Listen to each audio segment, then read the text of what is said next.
everybody, it's your girl Lily the Goddess. Welcome to another exciting episode of FlawlessDreams Radio Show. Today has been kind of a fast day. It went by way too fast. I wasn't even ready for it to go as fast as it did. But here we are. We're here, and I hope everybody's got their snacks, their drinks, and they're enduring this weather that we're having up and down, cold and hot in the state of Florida. But all right, so let's bring on this awesome, amazing artist. He is a producer, director, Marquis White. Hello. Hello. Hi. How are you doing? I've had better days. It's not too bad. I can't complain too much. I apologize to your audience. I'm in a tire repair shop for the evening. Always going. I can tell that the life of a filmmaker is nonstop. So. That's right. That's correct. Things happen. We always have to be ready for when they do. They do indeed. Yeah. And so I wanted to go into the first question. First of all, how are you doing today? So it started off pretty well. So I work on multiple projects with my company. We're working on two really huge projects. One of them I'm not sort of ready to announce yet. I should say three because one of our other film projects is in pre-production, and we're sort of preparing that. It's a family sci-fi. There's some footage that's available in the company trailer. I think you said you'll have that one available for folks to see. It's called The Last Creator. Yeah. Question: and then, where can everybody find you on social media platforms if they want to subscribe? Sure. Yeah. So YouTube is a great place if you want to see, and we don't do a whole lot just yet. I've got some content that's out there.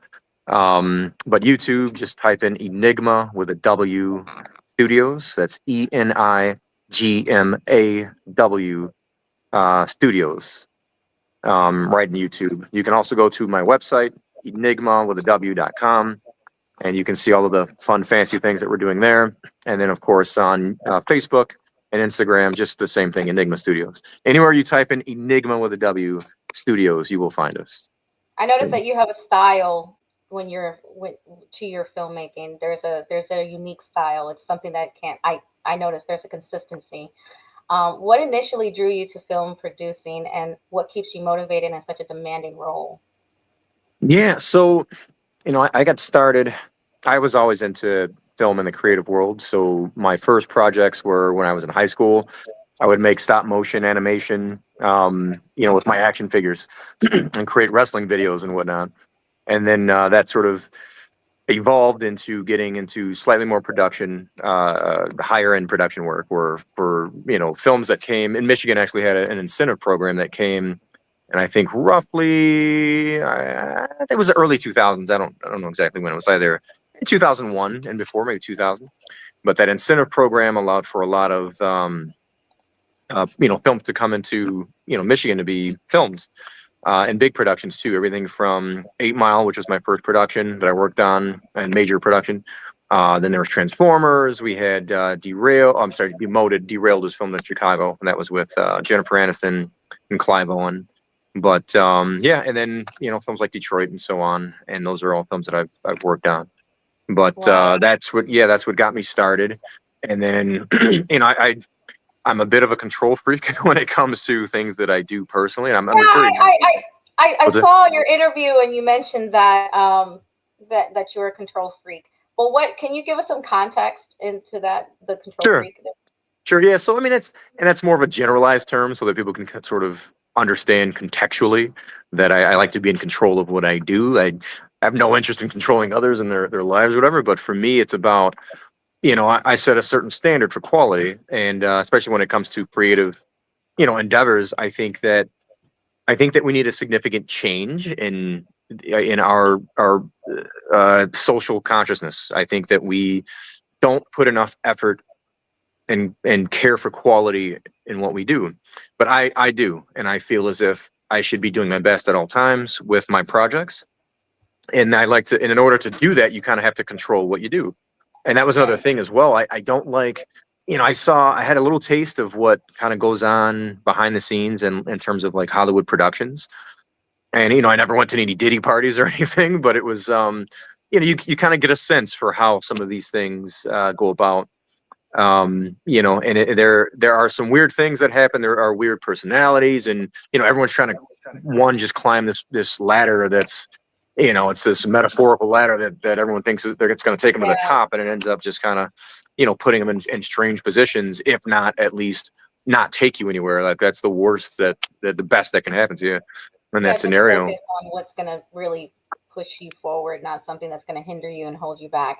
You don't want to block your blessings now, people. No, that's very true. Yeah, don't block your blessings. How do you decide which projects are worth championing from concept to completion? So, I mean, for me, to be honest with you, it's whatever I feel passionate about, and I've amassed a team of people who work together to create, the stories that Enigma Studios makes.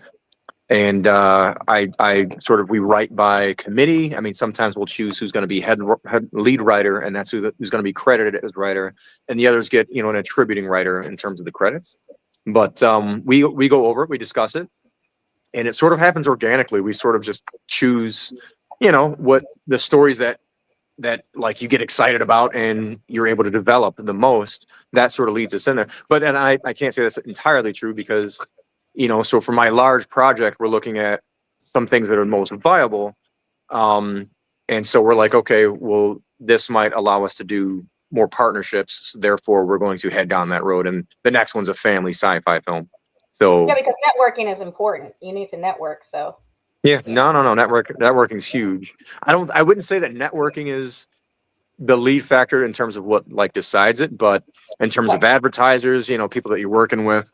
Rated R movies, especially independent rated R movies, the advertisers tend to be very cautious because they don't know, they have no idea what's going to be in your film. And on an indie level, they have far less control. You know what I mean? Because they're not going to donate $5 million to your project. So, some company giving you, $5 to $50 $1,000 on your project, they don't have a lot of creative say in terms of what happens. So they're much more cautious, which is why it's harder to raise budgets on indie films. Anything under $1 million, and you're really scrounging to find people who can support that. Yeah. Right. And so, and that's the thing. We were taught that, you don't need all this money to create a film. You just need your skills. You need your camera, you need your lighting, you need your people that are really passionate about what they're doing, and that they're set to completing the task at hand, which is the film. So whether it's when it's a short film or a feature film, you should finish what you start. So no, I fully agree with that. I hear some people say that you should film what you have control over. I don't agree with that. I think that I like a challenge. Come on, and that's what I'm talking about, man. I think that you should push yourself to do better and learn some new skills and find a way to make it happen. I mean, to me, that's how things get made. I think if everyone stays safe, we don't push ourselves into new areas, and I don't have fun with that. And I think that's why movies are so boring now, to be honest with you. Because you can't grow in your craft if you don't challenge yourself and push beyond the envelope. That's right. And before George Lucas was George Lucas, he was nobody. You know what I mean? And he proved himself. He didn't even pay everybody. He didn't even pay his cast and crew members yet until afterwards. That's right. Yeah. Yeah. They had faith in him. And everybody that you are working with, your team, I can tell that they have such faith in each other. And there's because teamwork makes the dream work. Yeah. So. Yeah. Well, and you bring up a very good point. The team is crucial. So, you got to look at it like a ship. You know what I mean? Who do you want steering your ship? If you can't trust the people at the helm, they might crash on an iceberg. Yeah. You know what I'm saying? And that's crucial. So finding people that you can trust and just be transparent.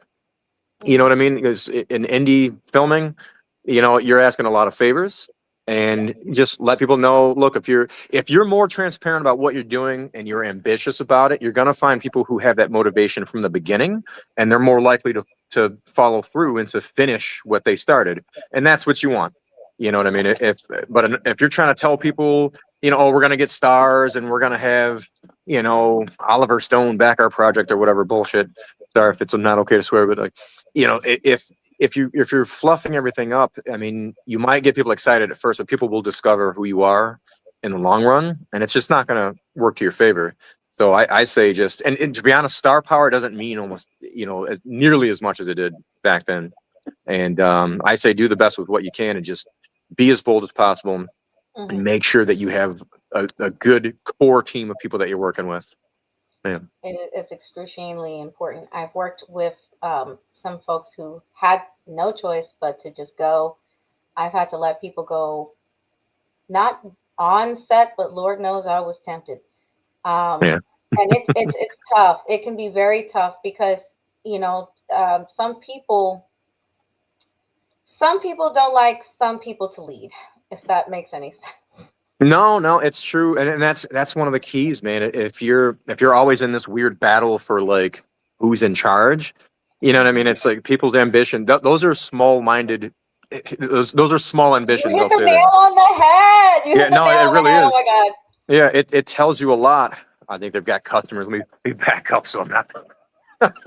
Like, I apologize to your listeners, man. But I'm gonna Costco You're good. tire You're change. fine. Everybody here is chill and they're good. But you Next hit the interview, nail I'll be at on the home in my head. studio. I've got that stuff all set up. But yeah, no, it's an interesting thing because when you can see so much about people when they, people who engage. If you're on a set where they're constantly engaged in that kind of like bickering back and forth for power, I mean, it just tells you their ambitions aren't to create anything. Their ambitions are just honestly to inflate their own ego. It's to say, Right. Oh, hey, I'm the boss here. I'm the best at this, and I'm better than you are, instead of let my work speak for itself. And that's the roots of that tree are just doomed to rot, and it will topple over. So yeah, it's not a good beginning. No, that's the hard part. Yeah. Unfortunately, I have way too much experience in working in that sort of environment. I'm trying to back away from the front counter. You do what you have to do. What is the most challenging part of producing a film that audiences rarely see? They rarely see it. So you said, what's the most challenging part of the film that what now? What is the most challenging part of producing a film that audiences they rarely see, besides what we just mentioned, which is the egos? I got you. So that's an interesting question. There are many parts to it. So in my films in particular, and you guys will see, some of the bits of what we do. It's we throw in, because my company, we have the capability to produce visual effects, so 3D CGI computer graphic imagery that we can put inside of our tales. So for instance, when we want to flip over cars over freeways, we can do that through visual effects, compositing, and real footage if we want to. But that is a big challenge, and that's a huge one, because you have to make sure that your expertise aligns with your ambition, so that you can pull off what you're trying to do. And for anyone who's curious about it, AI cannot solve this issue. Not entirely. You can get some like kind of decent looking stuff. What's that? Yeah, moments. Yeah, moments. Yeah. It's not me. I'm not hitting that beam. But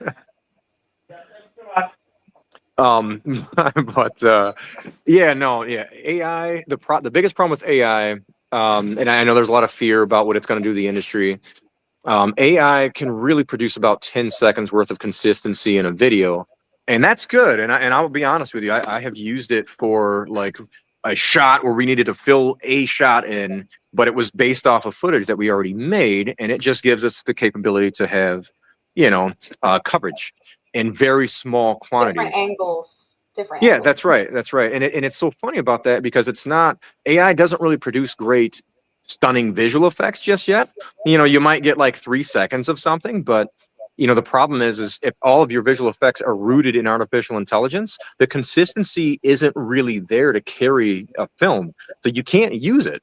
You might get, like I said, a shot here or there of something, and that's good, man. If you can use it, it's a tool. It's a tool that you can, utilize. I'm not opposed to it, but I think the real benefits of artificial intelligence it's not really being utilized. And I'll give you a good example. Most editing softwares have just different features such as DaVinci Resolve, you can now rotoscope using artificial intelligence.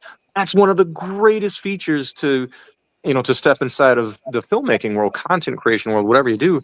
And it's because instead of having to learn how, rotoscoping is the art of like cutting around, say you're cutting around my head, for an entire scene or a shot.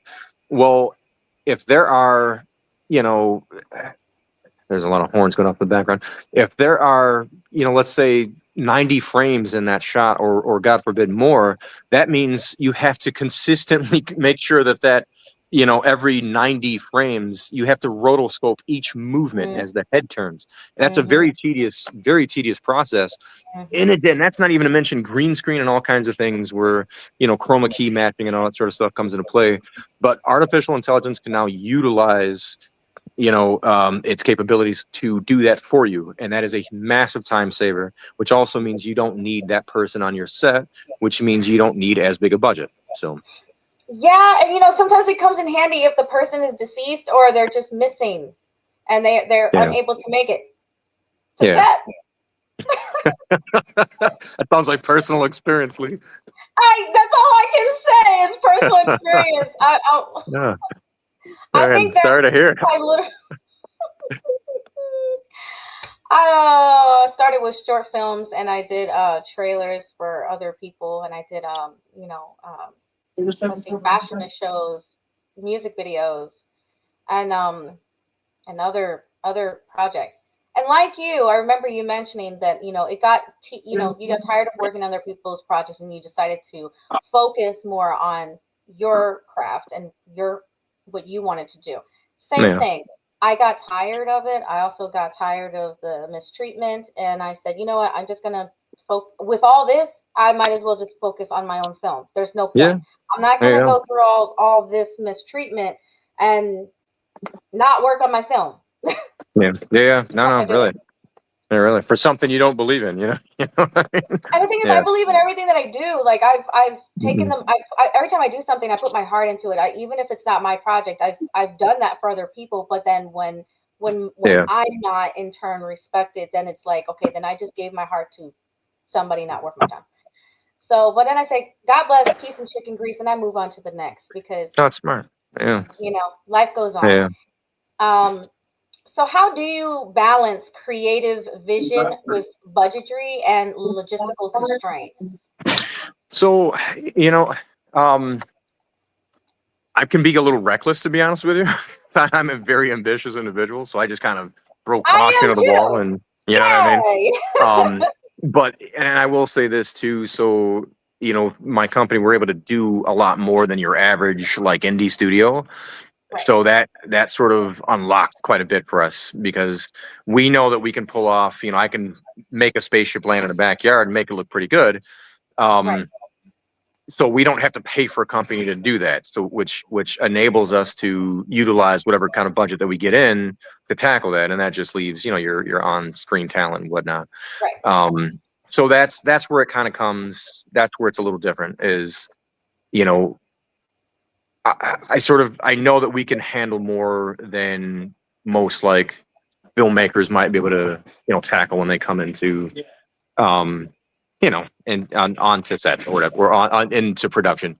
So it's a little, I don't know. I will say this though, money and time are the biggest, weighing levers on both ends of that scale.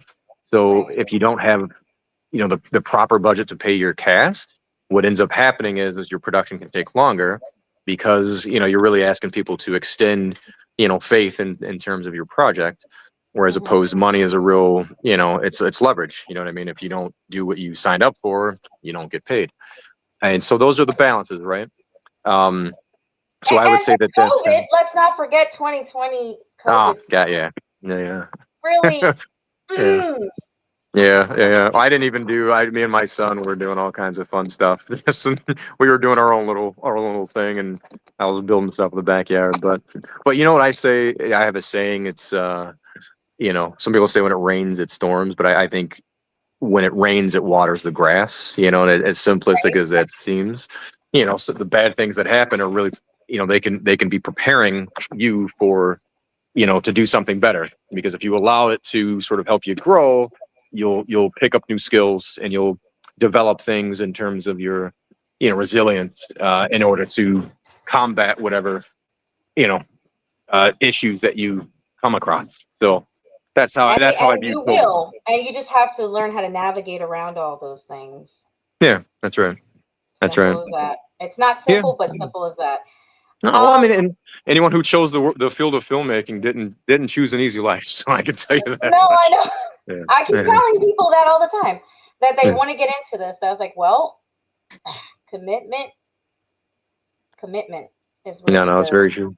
the highlighted, keyword here, commitment, because you have to finish what you start. No, that's true. Can you walk us through a moment when a project almost didn't happen and you had to push it forward? A project almost didn't happen. So we are. I'll say this about my other project. So there is a project that I'm working on, and this is live entertainment. It's not film. It's filmmaking related, but only because the IP is tied to the environment that you will experience. So, this has been a project several years in the making, and we're developing this really awesome spot that you can go and check out and walk into and experience lots of fun attractions and whatnot. And it's very vague and almost cryptic, but that's what I'll say about that. But anyways, that project had a few snags simply because, we've had like early investors that, you know what I mean? They either made claims that they couldn't back up, or, a lot of people will want to come in and claim. Everyone wants 20% of something. I'll just say that anytime you're doing something, beware of the 20%ers, because they'll want 20% of like, your project when you're doing 90% of the work, or they're doing, 0.5% of the work, but just because they, they're bringing you something helpful, they think they're owed 20%. They want the title, but you did the work. It's like, wait a minute, I should get, but what you didn't do that job. You can't get that title. You didn't do the work. That's right. And a lot of that is honestly because, it's like they've got it's that ego thing that we were talking about in the beginning of the interview is, people want the inflated sensibility about what they've accomplished without having to do it. And they don't understand that, like, to actually accomplish the things that we're talking about, whether it's this, this immersive thing that I'm speaking of, or it's films, there's so much work that goes into it. I mean, there's an insane amount of work to make any endeavor, any business that you're trying to, and that's what filmmaking is. It's a business. To make any business succeed, the grits and the effort and the challenges, the rejection, the soul tormenting, just defeats, all that stuff. If you stick through that, that's you building your business up. But people will want to come in, and like I said, they'll want a big old chunk of what you do, simply because they told you that your character should be called Timmy instead of Bob. You know what I mean? Like, it's crazy. So that's the things. Yeah, that was one there. And then backing out. And let me tell anybody here who doesn't already know this: be careful about who your partners are in the beginning, because it's very easy to pull on a partner. It's very difficult to get rid of one. So, and it's hell, it's torments, and God forbid you sign any contract with these folks, because, God. Oh yeah, it can be a nightmare. So those are some of the challenges. Film wise, I've really lucked out, to be honest with you. I've had a lot of really good experiences with film. Well, no. Okay, I got a good one. And I'm a bit of a talker, so I apologize. But that's good. No, yeah. But yeah, no, we had a film, and this one didn't pull through. We raised $120,000 for this project, and the guy who was supposed to be producing it, he, got divorced, and he was already a massive, he was just smoking weed every day, getting drunk, and he was not doing his job. He was just negating everything, telling people that, money was coming in their pockets, and half paying people. And we had everything set up, locations were all, ready to go. And then it just sort of fell apart because we weren't prepared, and he was not fulfilling his duties. And, and it's one thing to pull someone's weight a little bit, but Mhm. for the entire project. Is that mine, sir? Okay, all right. Should I can relate I to leave it that. on while I tackle this? I just got to pay for my car, and I'll Go be set ahead. to go. Just go All right. ahead. Should I hang it up? Ahead. Should I just keep on? Does it matter? Just keep on. It's life. Okay. We're I don't all mind. Yeah, that's okay. yeah. Like I said, I felt bad. This video. Behind the All right. scenes. Hey, I'm gonna mute it.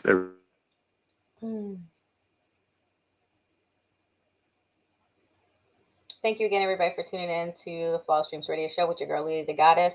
Once again, I'm interviewing Marquis White, the producer. And if you haven't heard about his project, the Sugar Boys, his feature film, this is his baby, this is his project, and he's been working very hard with his team on this. And you could see that the team is really committed. You can kind of like get a feel for that sort of like family atmosphere. So it's really important to have that. And not everybody gets to have that. You got people who they'll start something, but then they throw tantrums if things don't go their way. And next you know, you're carrying a bunch of toddlers instead of grown adults. So yeah. Oh, and thank you so much, Ninja, for tuning in. Thank you, lovely mom, and everybody else in the comments. Thank you. You are welcome to ask Mr. Marquis any questions that you might have about films and making films. It's tough.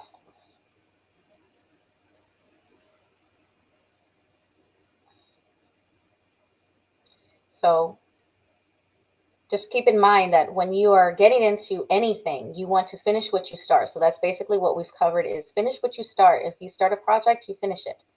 And everybody that's on board, they're either on board or they're not. But again, they should finish with you. Because it definitely will be worth it. It's worth it. But some people don't want to do the work. They just want the end result. And they just want to hurry up and get it. That's all they want.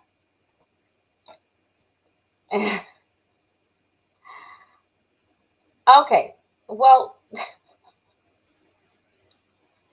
don't worry. Just watch it on screen, big screen if you want to. That's fine. All right, I'm going to put this guy into my car.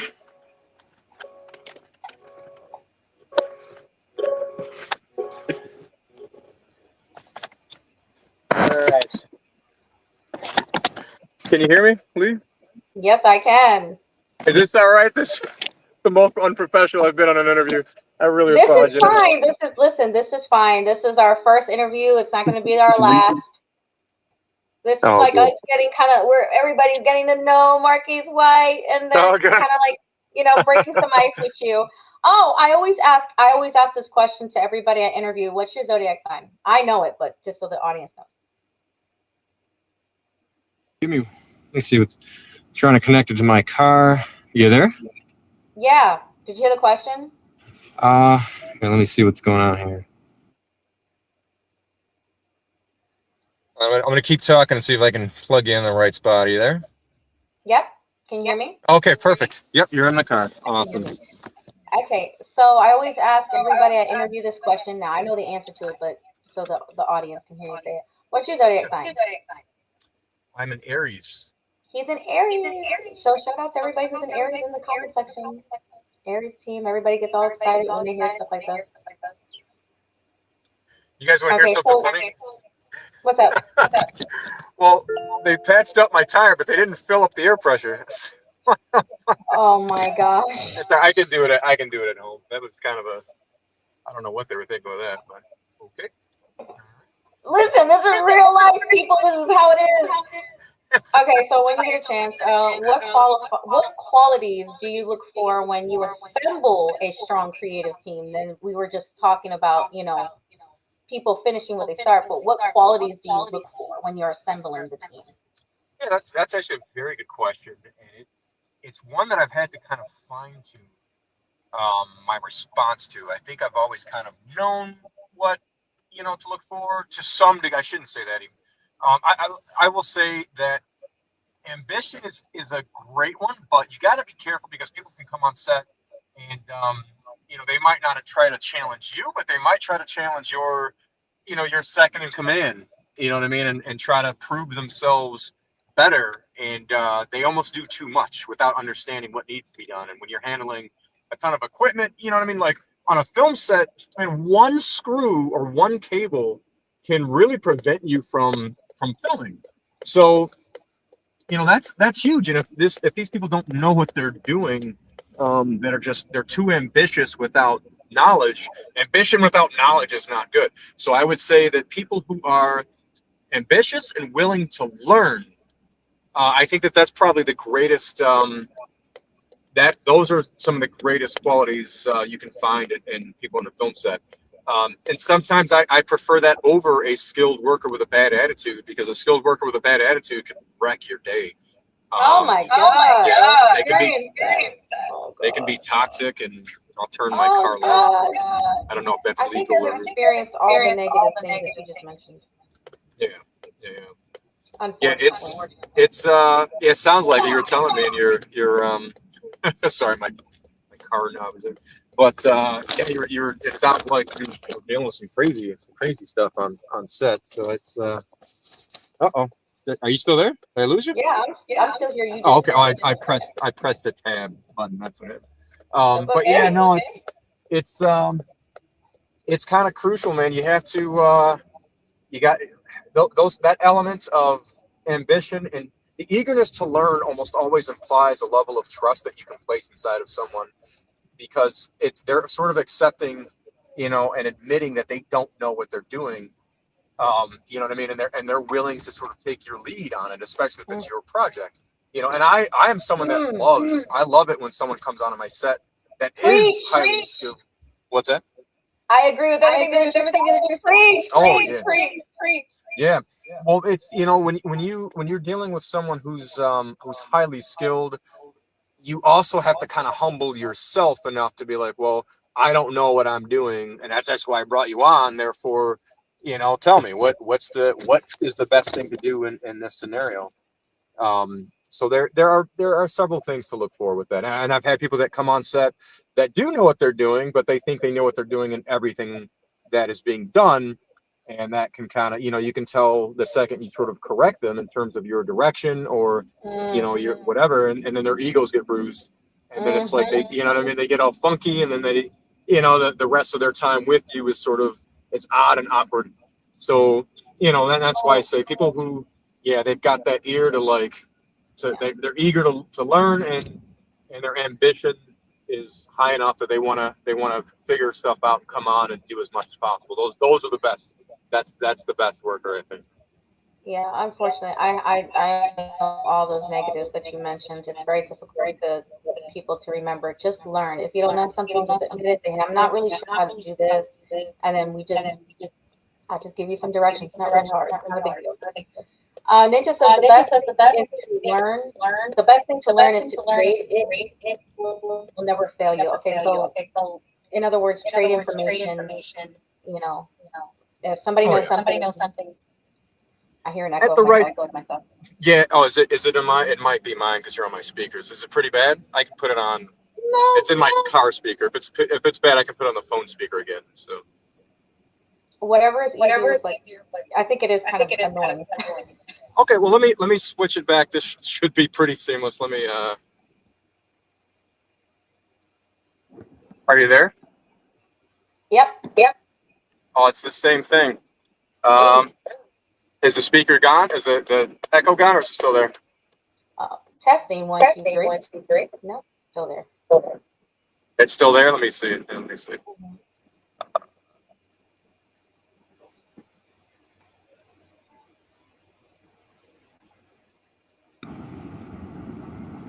I think it'll help if I just speak low. If you're speaking, I can't hear you. Let me see. Yeah.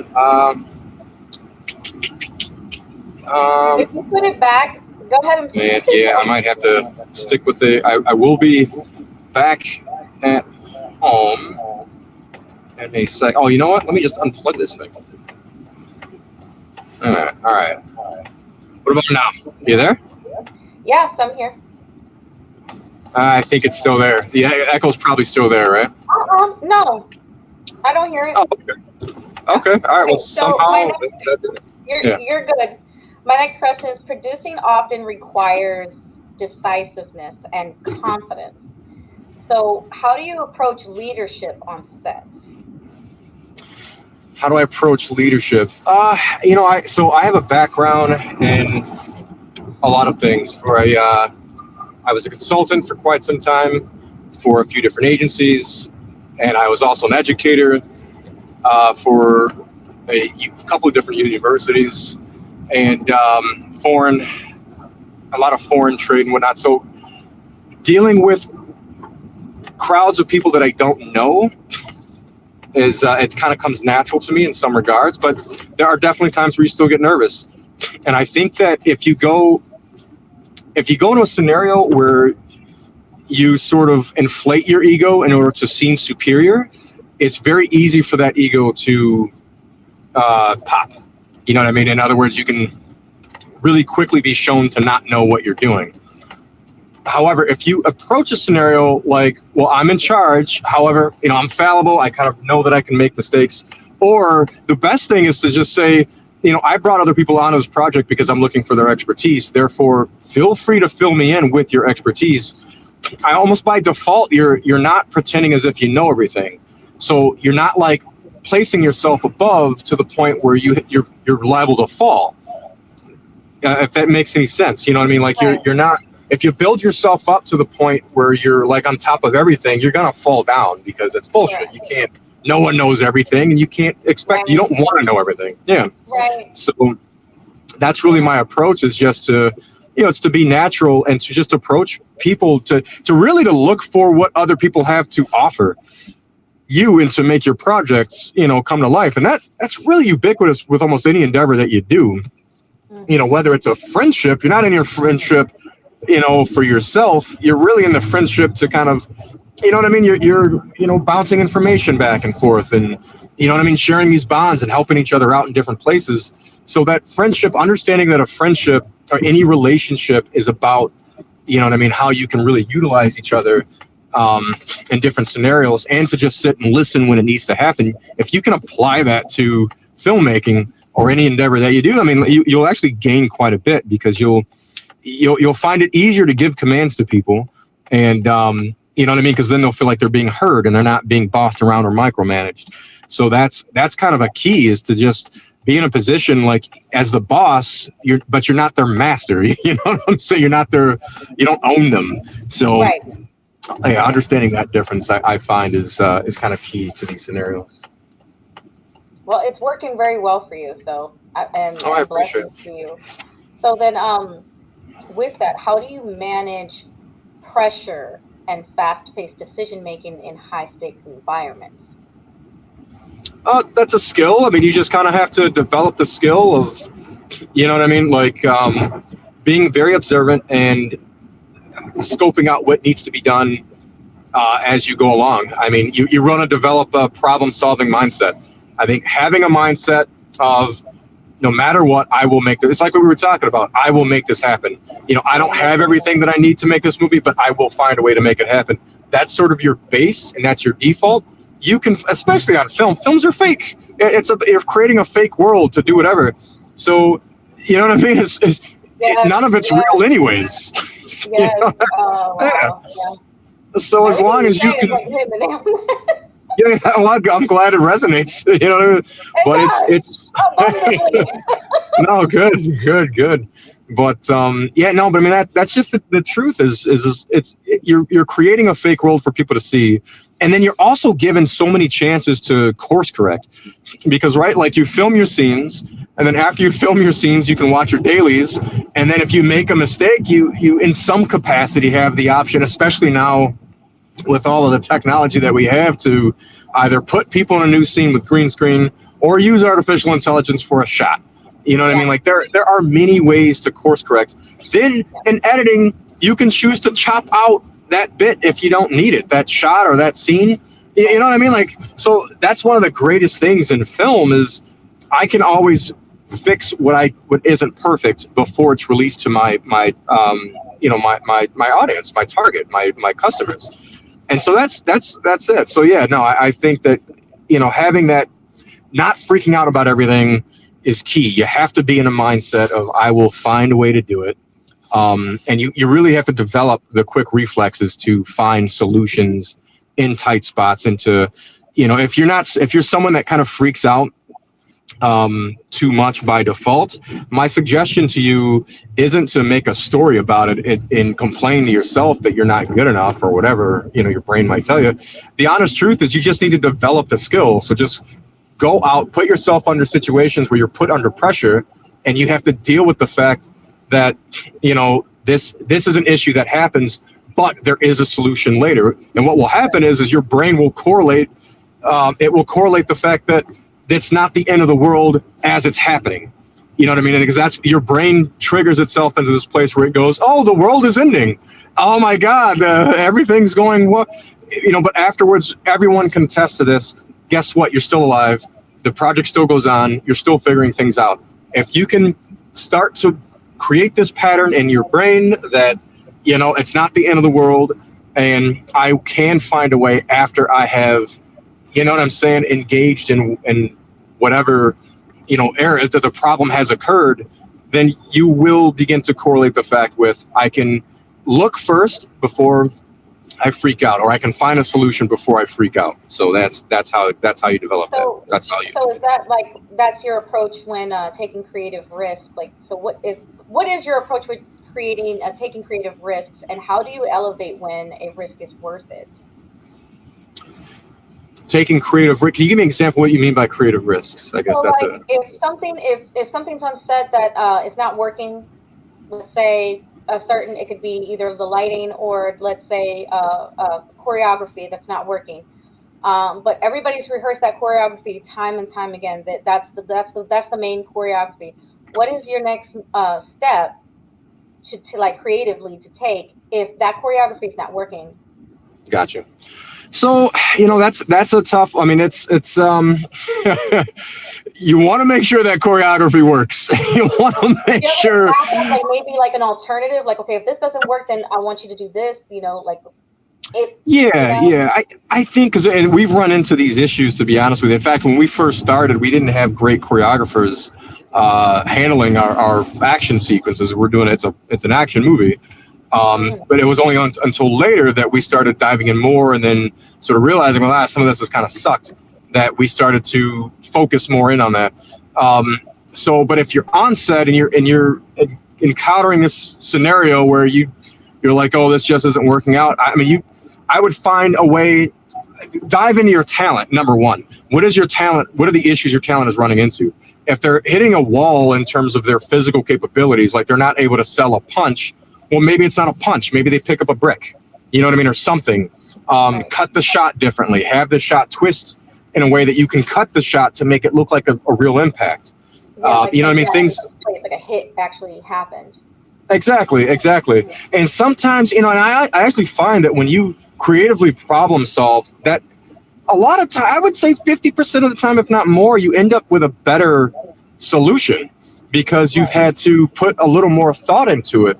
To make it sell. And and a lot of times too, I think as indie filmmakers, one of our big concerns is, it's worrying that we're going to come out professional. I'm not going to be seen as a real filmmaker. I'm not going to be seen as this and this and blah, blah, blah, blah, blah. Some of the best films are films where you're not showing the thing that you are so eager to show, but you end up letting the audience, fill in the blank of what it is that you're trying to portray. And that's way more, you're engaging your audience, you're engaging your customer, which means that they're more invested into what you're doing. If you can imply, it's almost, the same thing goes with sex scenes. If you have a sex scene, but you don't either want to show, a bunch of naked bodies and some gratuitous whatever, or you have actors and actresses that aren't comfortable with it.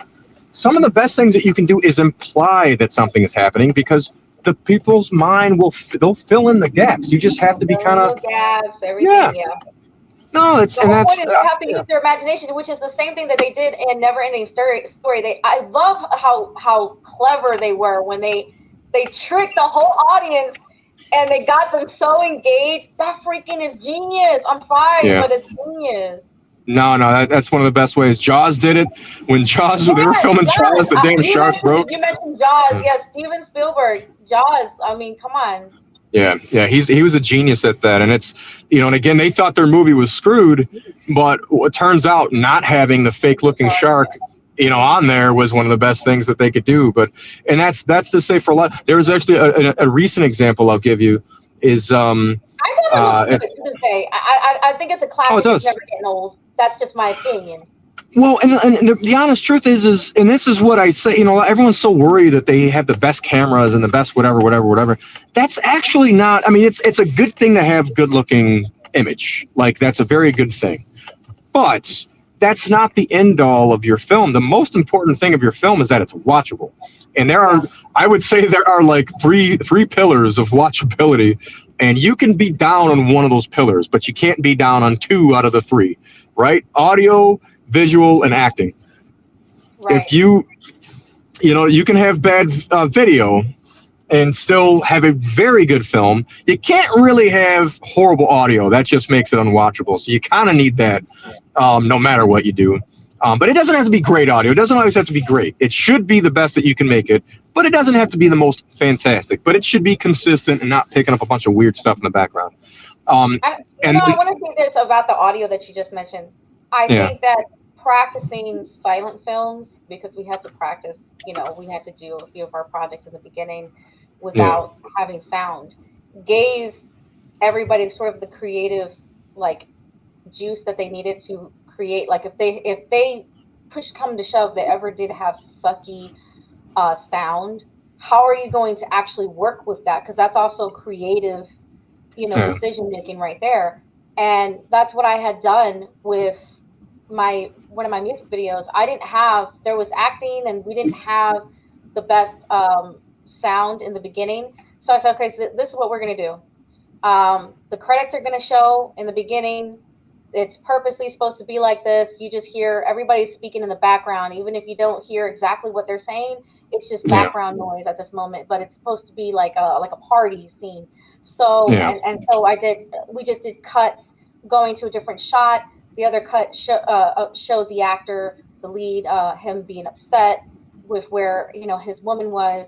And that's it. Just it's just creative. Just be creative. If you're lacking in one area, if you're lacking in something, find a creative way to still make the project complete and tell your story. No, I fully agree with that. And then it's where there's a will, there's a way. Yeah, no, 1,000%. And ADR is one of your best friends too. I mean, you want to get the best that you can when you're filming. But in terms like party scenes, if you have a massive crowd, in fact, we filmed not that long ago. We had we had 200 people on set this day. And it was a big scene that we had, and people were running out of the room and all kinds of fun stuff.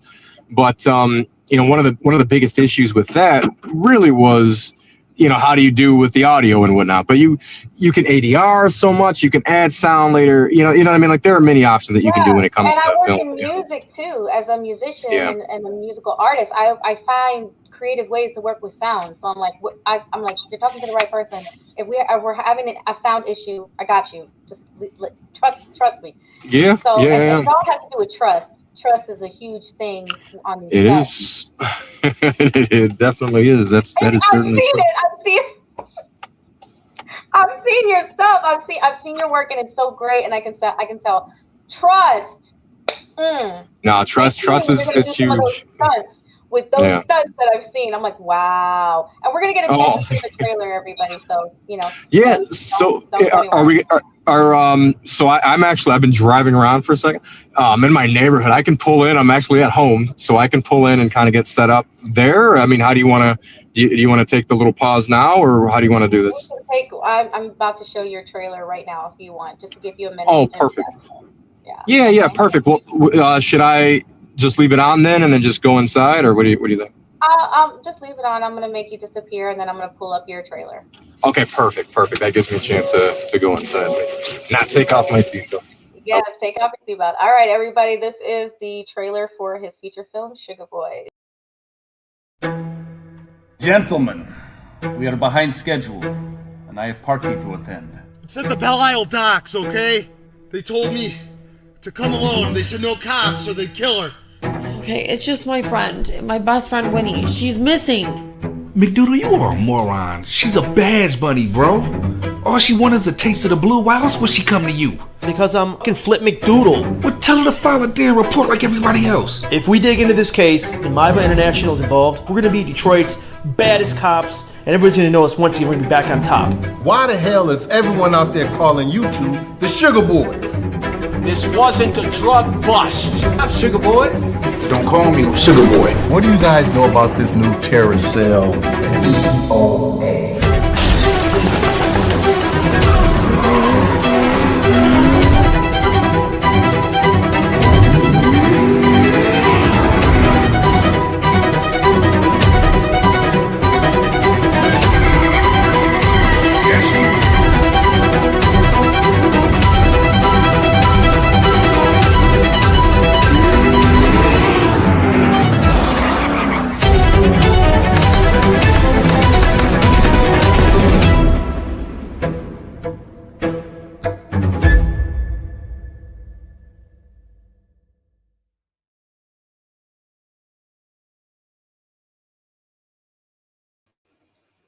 That is awesome. I love it. I'm excited to see it. I can't wait to see this film.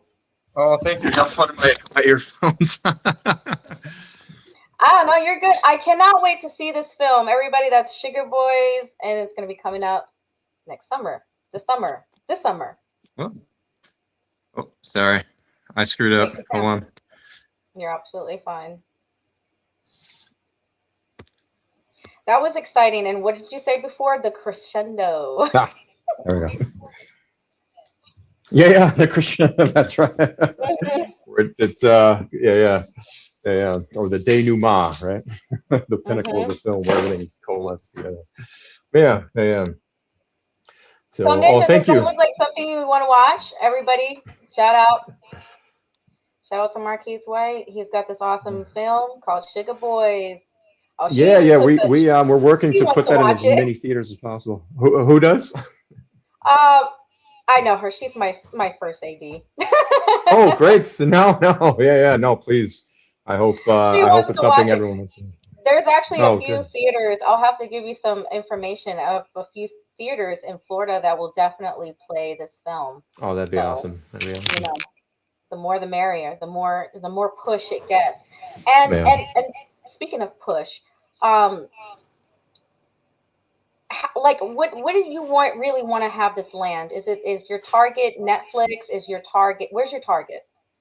You know what's interesting about that is the industry is in such flux that our original goal was to just put it to get the best streamer possible, which funny enough, Netflix is not always the best streamer. You don't really make that much money on Netflix as an indie filmmaker, especially via distribution and whatnot. But Netflix comes with the prestige. If you have Netflix as if you're showing your stuff on Netflix, there's a prestige to it, right? Right. But our goals are mixed. We of course want to make as much money as possible on it, but I'm really just focused on making sure it's the best movie possible, because then people want to watch it, and then you know what I mean. I think our chances for selling it to the highest bidder will be the best, or leasing it out to different streamers is the best thing. But right now, so we've had some serious discussions with there's a nice coalition of theaters, of several thousand theaters around the continental United States, that they're looking, because a lot of these big studios, they are not putting their films inside of theaters right now. So we might have the opportunity to distribute our films inside of those theaters, giving us wide access. And that's something I'd like to do. I'd like it to be in the theaters as long as possible. I mean, if we could do 45 days, that'd be great. If that's a realistic possibility, I would love to do it, and then just wait till after to do streaming. And are you picky with where like the theaters are? Like, does it matter if it's like, let's say, a drive-in theater? Does it matter? It doesn't matter. Great, because I have all the information. My only stipulation is you send me photos. If this thing is in a drive-in and you see, my company name up there with the actors that have been in it, we would love that. Our They have biggest. great food. They have Yeah, great no, food. hey. if we can see, you know what I mean? Like for us, it's the build. I want to build the foundation. Building the foundation is far more crucial now than making a quick buck. So, and that's what I want to do. I want it to go out there and build enough of a foundation. I want to make a sequel out of this film. I think it would be a great film for a sequel. I feel, yeah, the way that the vibe that I get from the film, just from that trailer, because I haven't seen the film, obviously not yet, but I can feel it needs a sequel. I feel it's gonna happen. I call it. I mean, even the title itself sounds like it's gonna need a sequel. I already got a sequel title in mind, and it's kind of funny. So, and for people that want to know the type of film that it is, I'm calling it a cross between Rush Hour and Bad Boys. So that's God, I was just thinking that. Oh my God, I was just thinking that. Yeah. I was just thinking that. That's crazy. So, like, real quick, because I know we're going to be ending this soon. How has the film industry changed in recent years, and how have you adapted as a producer, given not going backwards, because I know how it's changed before, like given 20, we're not going to go back that far back, like 2000 to 2020. We're not going to do all that. Recent years, like from, I would say 2024 to now. Well, and here's what's funny, and I'll take it back further, and the reason why is because there hasn't been that much change between we'll say from 1980 to like 1990. There wasn't much change. You had major blockbusters, like our Spielbergs and our Jim Camerons. They sort of changed the landscape then, but it was only really the type of films that was being made. Whereas, you were still making movies, you know what I mean? Like independent films were on a rise in the 90s and the early 2000s. And then the biggest change that really happened in terms of the process and the way that films got distributed was just that the invention of like digital cameras sort of enabled the democratization of, filmmaking gear for people that didn't have a buttload of money to spend. But that was really the greatest change. You didn't really have much. Whereas now, there's an existential threat to filmmaking, period. Yeah. And it's not just because of AI, but the way that people consume media is different. You know what I mean? Like people's attention spans are so tiny, and after COVID, you know what I mean? The thirst for theaters just dropped dramatically. Personally, I think that the level of quality, I think it's so underestimated, how much quality has to do with the theaters, the movies that we go see. You only have, pre-built audience films going in there. You've got Wicked 15 coming out. You've got, Avengers 2000, whatever the hell. And I like big blockbuster fun movies as long as they're good, but they started, they're not just formulaic, but they're just, I don't know. It's like they've given all shits that they could give about these movies. They're gone. They don't care what they're making for whatever reason. And I think that is largely what's killed, the business itself, in particular for, theaters and whatnot. And that's where it's changing, is because, if you're diving into the filmmaking business, you used to be able to pick up a gig and reliably go, find work that you could feed yourself and live off of. That's becoming increasingly rare. You know what I mean? The money in terms of filmmaking is really more in content creation, because if you can start your own YouTube channel and build up an audience for yourself, that's where the money is kind of going towards.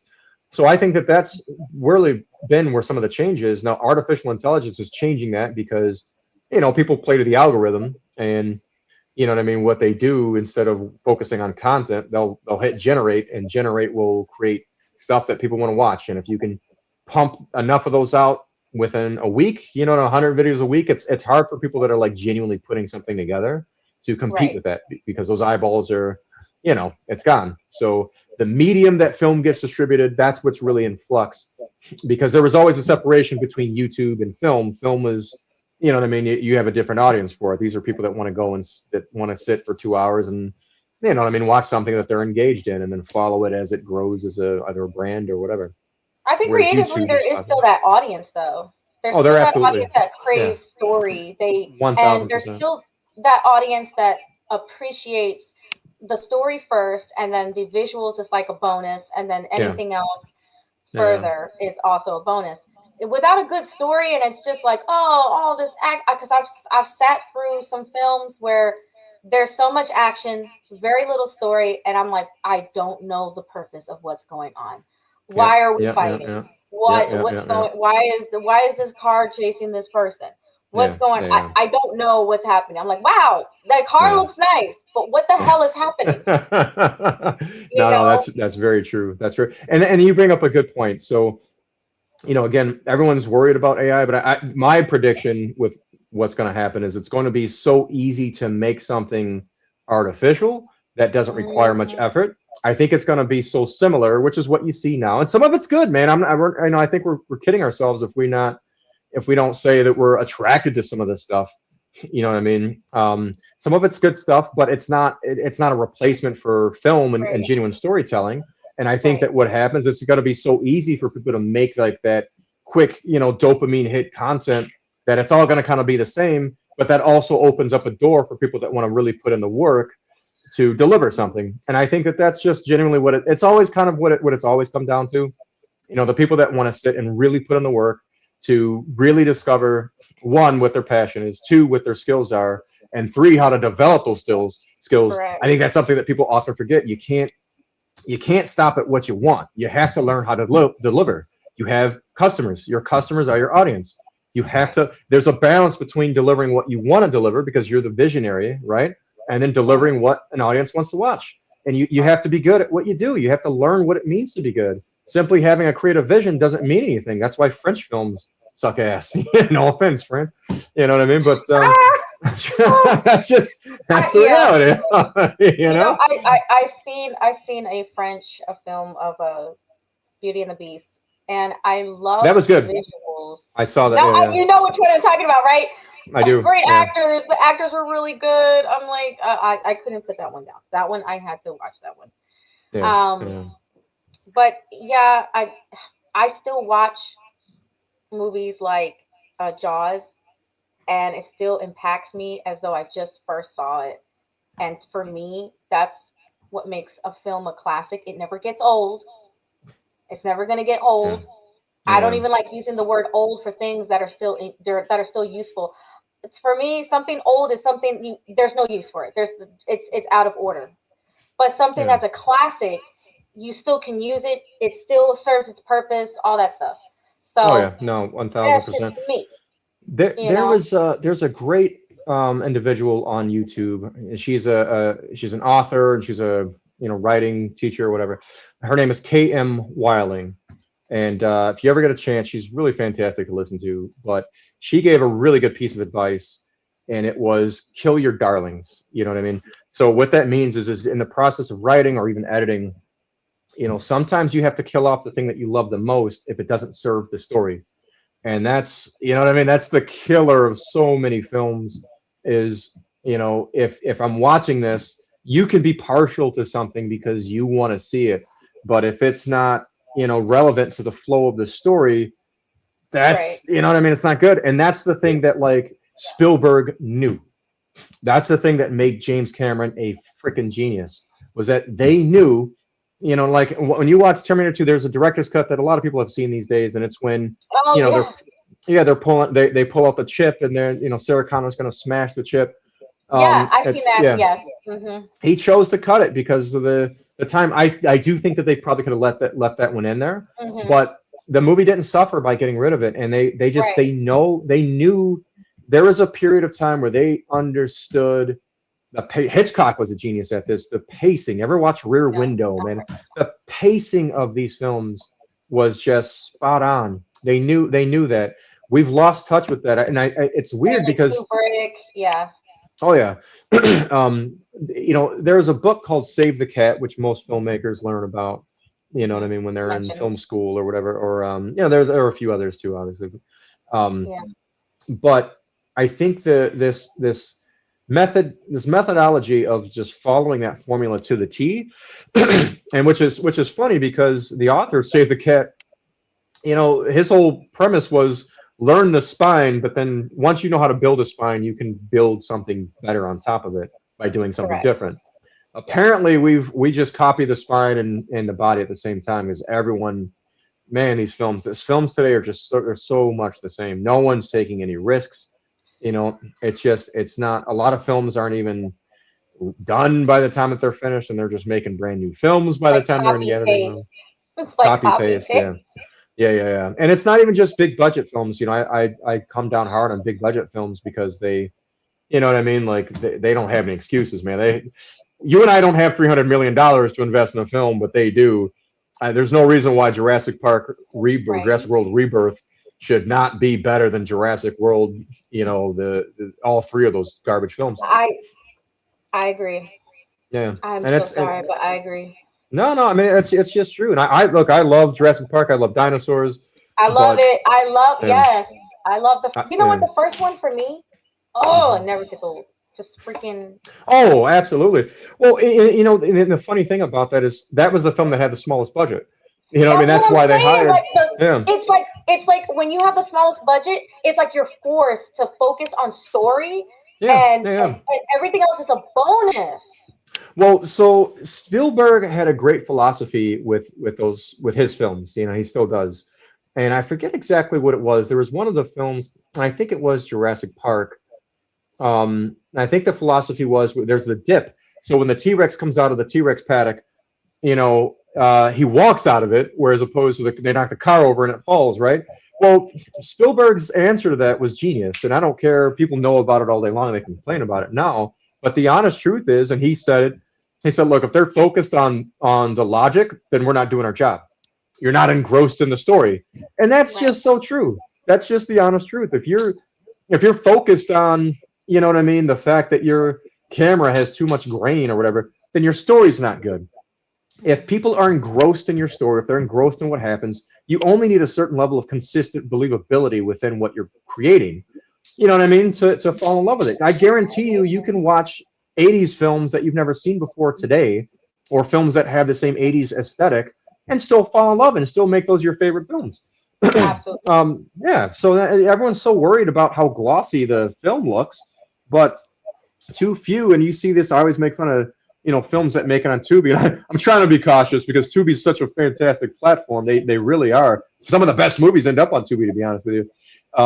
Like old films. Yeah. Mm-hmm. I'm gonna take a swig of water. But what happens is a lot of these like filmmakers that just release content, they're just struggling. And you see a lot of these urban films, a lot of these get made in Michigan, the regions like this, but it's like our Christmas movies, like for Hallmark. And I love Christmas movies, you know what I mean? But I know, but there are no good ones. This horror was basically really big, or still is it still big in Michigan, horror specifically? Yeah, horror's big, but right now it's urban films and Christmas movies. They've taken over. Oh, okay, because that's why when I was in Michigan, when I was studying film, that I decided to do something crazy. Everybody was doing the same thing, horror or zombie vampires. Don't ask me. Don't ask me why. Don't just no. Well, I can tell you why. I decided to do something in Japanese with English subtitles. That's awesome. Hey, I dig it, man. And so I said I'm not gonna do anything, and I'm not gonna do nothing in English. I'm gonna do like the narration was in English, but then the rest of the film was in Japanese. And then of course I had a little touch of like that Stanley Kubrick artistry in there, where everybody's like, did you mean to have, was this an unfinished scene where the birds are drawn and they're flying? I'm like, no, I meant for it to look like that. It's art. Then it got, it's funny enough, there were so many questions that were asked. And again, I do the whole, where there's a will, there's a way. Yeah. I hate when people sit here and they tell us what we sit here and we talk about what we can't do. I'm like, that's not getting it done. We need to sit and talk about what we can do to make this happen. I don't want to sit here and talk about what we can't do this because this. I'm like, okay, wow, that's not helping us get it done. So, what we did was I had a lot of people asking me, how are you going to film this scene with the swords and the samurai swords, and how are you going to film it during this time of the year in Michigan? How are you going to do? I said, don't worry about it. I'm going to make it happen. So luckily, the film got a standing ovation. They played it again. Oh, that's and then awesome. I had so many people hating. When they played it again, somebody has said again. I'm like, yes, again. No, that's great, man. It's just trying something different. So, and the reason why they, for horror, why it was horror and now, it's Christmas and urban, is because it's the easiest thing to make and to sell. Right. And Hallmark. And I like Hallmark. Yeah, exactly. No, and look, if it's good, it's good. I don't complain about good stuff. Like I said, I love a good Hallmark. I'm gonna take my jacket off because I'm sweating. But I love a good Hallmark film, but not if it's not good. You know what I mean? Like, yeah. But it's like they just make whatever is easiest to sell and they take no risks. And like that's good in the short term, but the problem with that is you don't build much. You know what I mean? Right. You can build something, or you build something that's just easily toppled because, again, business, if the barrier to entry is that low on what you do, it's easy to compete with you. And if people can compete with what you do, then you're not going to be top dog for that long.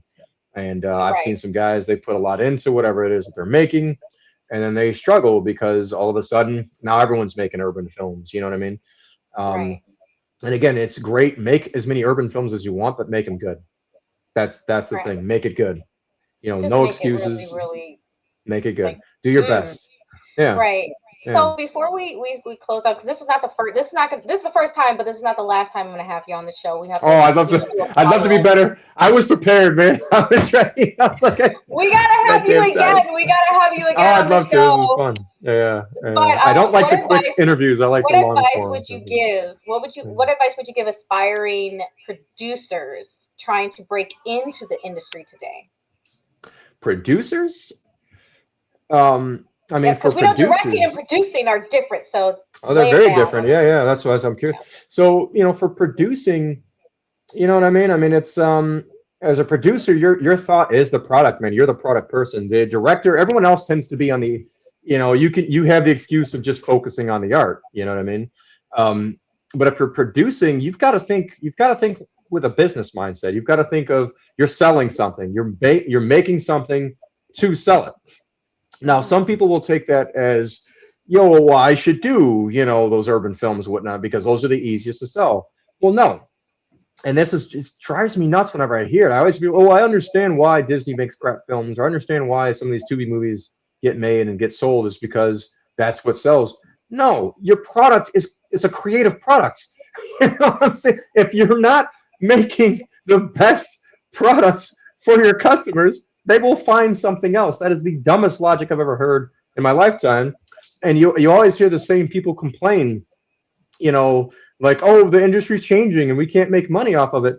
And it's like, some of the responsibility, I don't blame the AI industry for filmmaking going bad, or YouTube. The reality is too many people they go for low-hanging fruit. We cannot be a country full of people that only go for low-hanging fruit. You have to do your best. Because it's a competitive market. Yeah, don't be lazy. Put your best foot forward.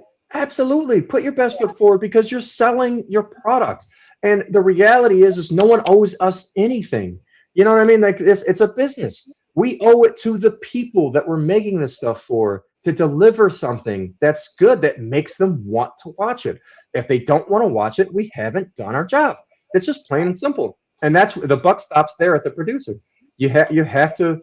You've got to make sure that what you're making is the best, and you've got to make hard decisions, throughout the entire bit. If an actor sucks, you got to replace him. If you can't film, whatever that you wanted to put in the script, you got to find a way to. Yeah, no, exactly. That's 1,000. I've done it too. I've had that, and those are hard things to do, and no one wants to hurt anybody's feelings. It's hard because it's like you love them. It's like you're like, listen, I got love for you, but I gotta make sure this goes well. But you suck ass. Yeah. You are terrible. No offense, but you are terrible. Go get better, please. And here's the honest truth. You know what I mean? I can feel bad for critiquing. So, you know what I mean? Like someone who's really just doing awful on my set. You know what I mean? But the honest truth is they didn't put in the real effort needed to do better. It doesn't take that much. Yeah.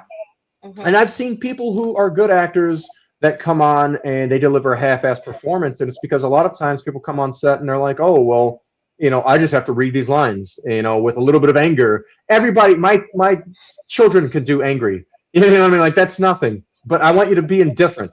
Show me, a subtle sadness, not full on tears. Show, you know what I mean? Like, sell those moments to me because you understand, and not just sell the moment. Understanding your character is so key. You can ad lib a performance and do better, instead of like just reading and not knowing where your character is. You know what I'm saying? Like those are the things that drives me. It drives me nuts. It drives me nuts.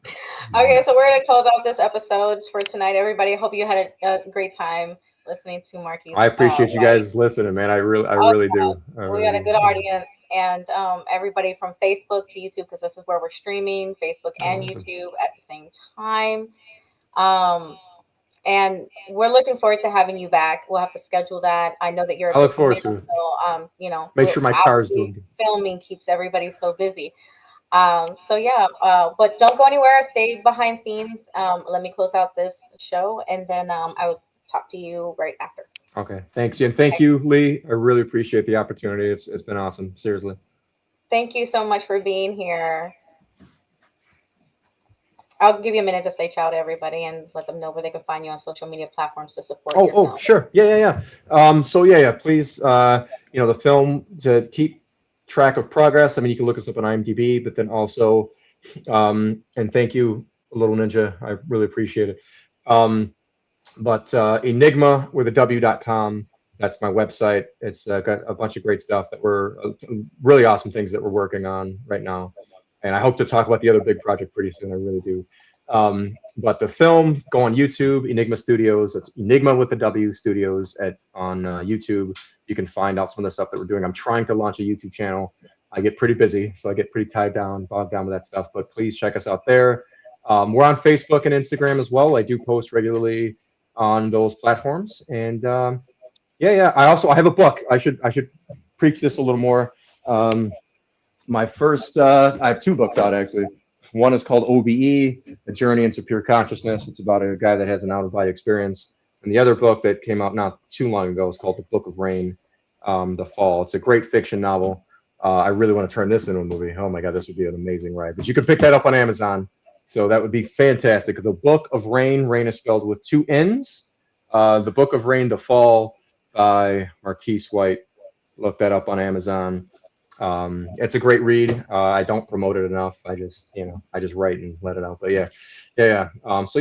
those are the places that you can find this. I'm gonna have to, the next time I get you on the show, we're gonna have to dive in more with your writing, because I was gonna ask you, do you think that it's a wise decision for any writer who also wants to get into film and direct to create the book, get it published, and then let the audience grow from reading the book and then move forward to a film?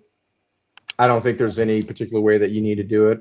I think in today's world, I think almost anything, it can happen in any order. You know what I mean? Getting your book out there is hard, it's probably harder than getting your film out there. So, the medium of consumption's attention spans are lower. You know what I mean? Reading, people still read, but do they read as much as they consume little tidbits? I don't think so. Mm-hmm. I think you can do it simultaneously. Here's a great use of AI. Let me tell you guys this. If you want to use AI respectfully, and I understand it's a sensitive field when it comes to filmmaking, but this is what I think you should use AI for. If you have a story idea and you're writing a book, use AI to conceptually put your book together for a visual so that people can see, and that then becomes a nice piece of advertisement for what you're making. That's my take on that. And that you can do simultaneously. But I say dive into the one that you can get soaked up in. So for me, when I write, I get lost in it, and that's how I know I'm writing something. That's what I want to do. Exactly. Just go for it. Dive into the thing that you really want that you can get lost in. And if it's a script, dive in and get lost in the script. I find movie script writing is easier to do than writing a novel. Novel, this thing is, what I'm saying, it's not even the biggest of novels, but it's a lot in there. And your selling platform is different as well. So, building an audience is different, on a book than it is everything else. But I say just unleash the beast, man. Just unleash your inner beast and go nuts, and refine and get better. And I think you will find your path that way. But adding a little focus is always good to it as well. You know what I mean? But whatever you do, just try it with earnest and true dedication. That's my honest take. And you'll find the path that you got to go on to. And learn from people. My God. Learn. Yeah, Learn. A lot. Yeah. There's Swallow your lot pride of good and just reasons. learn. Yeah. That's Exactly. True. That's true. All right, everybody. That was Marquis White. Okay, stay tuned for the next episode. And also, please subscribe, and so that you do not miss out on Sugar Boys. You want to find out when exactly it's being released. And I'm going to close it with one last question that just hit my brain that I really wanted to ask you earlier. No have you ever been asked by any cast members, when is this going to be released?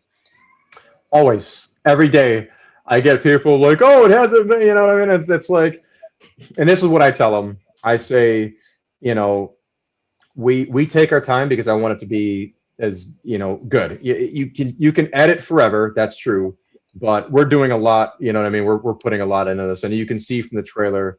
You know what I mean? Like we don't short ourselves on quality in terms of what we had. I mean, I'm sure, you know, if I had 300 million, it would look whatever, but no, it will be this year. Absolutely. We're really about done filming. We have a couple more shots to pick up, but all the major scenes are done. You know, all the long stuff, that's all completed. And so post and visual effects and whatnot, that's really where we are. So I really anticipate, you know, the first release. The first screenings will be probably 3 to 4 months from now. In terms of the theatrical, that depends on, because so the way that the theaters are working, they don't want us to compete with, you know, it's not smart anyways to compete with, like, I'm not beating Avatar in the theater, you know what I mean? If I am, I'll fund your next movie, but that's not, you know what I mean? Like, we're not gonna, it's smart for us to wait until the down months, and that's really what they're going for. And there's a good piece of advice that I want to give to people. You want to fulfill sections that are not being fulfilled. So there's a great book called Blue Ocean Enterprise, and the smart thing about that is that, you know, you want to find sectors of your industry that are not being filled out. And it doesn't mean find a new industry. It just, you know, maybe find a new industry, but really what it means is find a sector in that industry that is not attended to, and you know, utilize that. Take that as an opportunity to make something in that space. You know what I mean? And that's kind of the same thing with distribution, you know. And I think what's coming out of now, to answer your question from earlier a little more, is we're really at a place where we have to understand, we have to create new ways of distributing ourselves. And that might not be that we go through a traditional distributor. It might be that, like, you know, distributing independently with the help of like an aggregator, or, you know what I mean, just building an audience on YouTube is the way to go. And that might be the better place for success these days, because some kind of presence, some kind of like social presence on YouTube. Yeah. Engage with your audience. That's right. Hey, how you doing, everybody? This is Marquis White, you know. Yeah. And then collaborating with others that have a wider audience and so on. You know what I mean? In addition to getting it onto streaming platforms, like I think that the industry is never going away. Storytelling has been here for thousands of years throughout, you know, humanity's existence. That's never going away. We have to understand, you know, the change. Change can be scary, but if you get ahead of the curve, you can own the space, and that's where you can really grow, you know. And like, this is the time. I think what's going to happen is we're going to see, you know, the Walt Disneys of our generation. You know what I mean? This is the time. I think it's that kind of change. Like, that guy revolutionized the industry itself. I think that's what we're going to see, not just your Spielbergs and whatnot. I think, you know, the traditional, the way that films have been, you know, distributed in the past, the standard didn't really change from the 70s to the 2000s. I think that standard is definitely changing, and the people that figure that out now will be the industry leaders. You will be the legend. You know what I mean? 50, 70 years from now. So, you know, put your pants on. We all got to put on our big boy pants or big girl pants. You know what I mean? It's time to figure it out, man. Don't rely on anybody else. That's right. It's just never been a greater time for getting this stuff done. But, like, yes, come on, guys. Absolutely. No, the creative market's never going away. You can tell the appetite for creativity and creative works is very huge. thirsty. They're very thirsty. For absolutely, especially uniqueness. Absolutely, absolutely. Copy paste. They 100% are, and a lot of people take that as reason to get down about it too. That no, this is the time to be innovative. That's what that time is. That's what that says. You just have to, you have to embrace the fear. You know what I mean? That's all that means. Embrace the fear and find a way. That's I laugh in the face of danger.